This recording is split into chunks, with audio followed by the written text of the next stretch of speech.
24 hours to the incident where India lost one of its significant political leader, Ajit Pawar, and condolences are still pouring in. Right now, we are at his residence in Baramati, which is Ketwadi.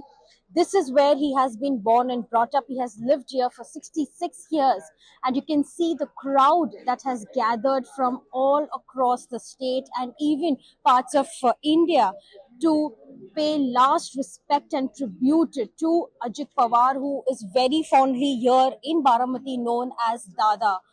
And you can see people have queued up since morning. They've been waiting here since last 4 to 5 hours so that they can just catch the last glimpse of their beloved Dada, who always has been known as a people's man, a grassroots leader, for knowing people's vision and to really connect with people from the ground level. So here is the love that you can see.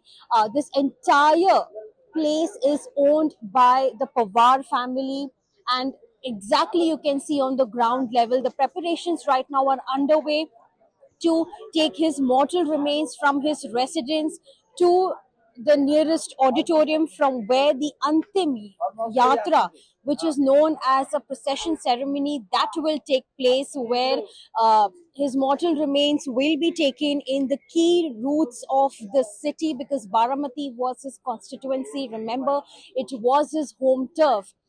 So it will be taken to the key areas of the city, and at 11 a.m. the funeral, the last rites will take place. What we are also being told that the funeral will be attended by Prime Minister Narendra Modi, Amit Shah as well, and another and many more important people and from the political circle, not only here in Maharashtra, but from around the country.